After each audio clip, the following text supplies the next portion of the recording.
It was to gain support inside the Congress. So nothing justifies this lying answer that you gave on this matter. Yes, your government was the most corrupt government in Brazil's history. The president should know that my government was marked by the biggest policy of social inclusion, for the biggest generation of jobs, for the biggest increase of the minimum salary, for the biggest investment in the family agriculture, for the biggest investment in the general law for small businesses. Our government, besides that, was the government that invested the most in education. For more on this story, let's speak now to Javier Farje, who's a Latin American analyst in London. Great to have you on the show, Javier. Your main takeaways from this very fiery first presidential debate we've seen here? But reading Brazilian media, especially O Globo, the biggest media conglomerate in Brazil, and Fora do Sao Paulo, nobody won. Bolsonaro did worse than Lula. He did not, neither of them won. In fact, they say that Simon Tebet from the center-right MDB party was the actual winner of this debate. That shows you how bad things went for both candidates, although Mr. Lula comes slightly better than Mr. Bolsonaro.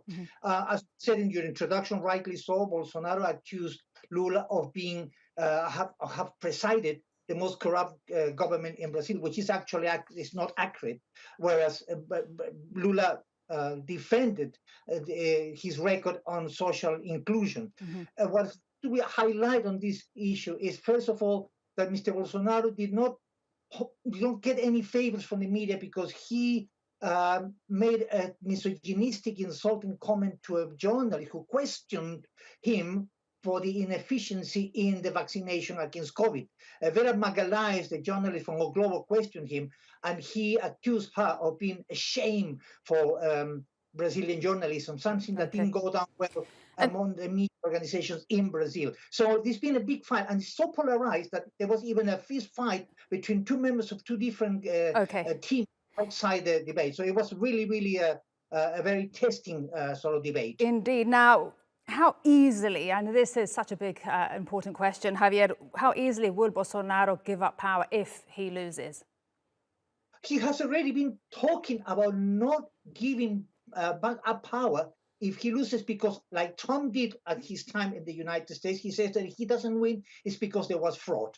He's already suggested that he may not give up power because he doesn't think that he would lose this election. The opinion polls, as you said, puts Lula ahead. He's 47%, Bolsonaro is 32%, and Ciro Gomes 7%. And Javier, how big a comeback would it be if Lula da Silva returns to the presidency of Brazil?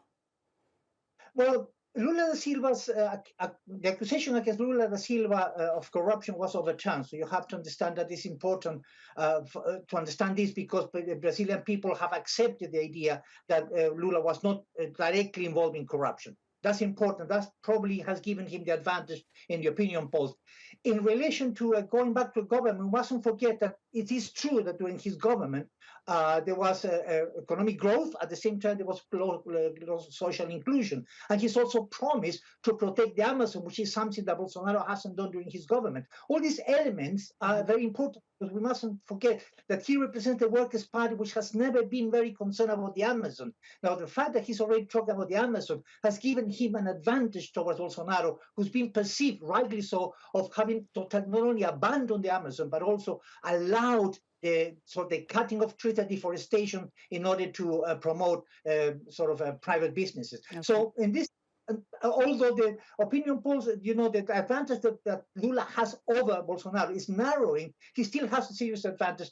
And this could be a problem because Bolsonaro, it is almost sure that he's not going to accept a result in which he will lose. And that could create a massive social unrest in Brazil at the moment. Javier, lots to discuss before that October 2nd election, but thank you very much indeed for your analysis and your time today. Javier Farje, live in London.